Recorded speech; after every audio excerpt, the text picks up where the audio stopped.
Hi everyone, it's Jay from Ray White Mount Waverley and Darcy from DK Property Valuers again. Look, for this video, we thought we would broach a couple of the most common questions we get asked and how we tackle it. The first one is, of course, how much is my property worth? Mr. and Mrs. Vendor, of course, it's worth $1 billion, right? And the other one is about renovation. If it's not worth quite the billion, how do we get it there and can we get it there? So Darcy, from your perspective, when people ask you, what's my property worth, how do you approach that? Well, usually I tend to get asked what's the property worth after I finished doing the inspection. $1 billion. Yeah. And at that point, it's just too early. Yeah. It's too early for me to say anything or Right. actually really comment on that. Yeah. I would have had to look at comparable properties in the area and have some sort of idea. But mine's the best on the street. It doesn't compare, right? That always seems to be the case, unfortunately. Yeah. But no, it's really a case of just looking at the comparable sales, and that's why we have to almost go back and look at the individual sales that have occurred and compare it back to the subject property. Yep. And once we've done that, then we can actually come up with the answer to the question, what's my property worth, in terms of market value point of view. Okay, and it's very similar for myself as well. When I look at what's a property worth, yes, we are very similar as to how we get to that point looking at comparables.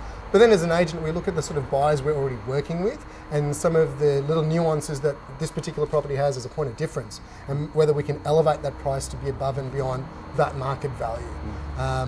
So, you know, it's infusing emotion into that black and white bricks and mortar price. Yeah. How about renovation? When someone says, well, asks you about the renovation potential, how do you answer that?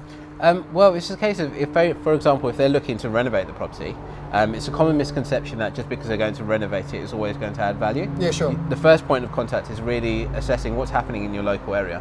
So I've actually done a renovation valuation not too long ago whereby the owner had spent $100,000 pretty much replacing the kitchen, changing layouts of the property and adding a couple of new bathrooms as well. Okay.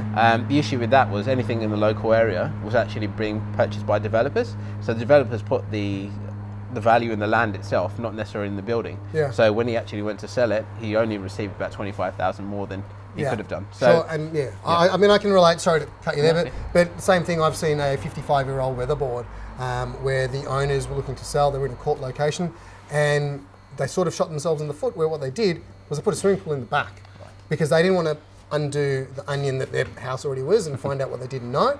And they thought adding a swimming pool in the alfresco was the winning feature. But of course, again, being a 50-year-old weatherboard, there's not many people who are looking to buy it for a home. It was a developer or developers who wanted it, and the swimming pool was more of a hindrance than a help in that sale. It didn't really add value to the sale. So yes, absolutely, you've got to look at what you've got. You've got to look at the marketplace around you and probably ask either of our people like us that question before dipping into your wallet and making those changes. Guys, hopefully this has given a bit of some value to you out there. If there's any other questions you'd like us to approach, please put them in the comments below or contact us directly. Thanks so much for your time from Darcy and I.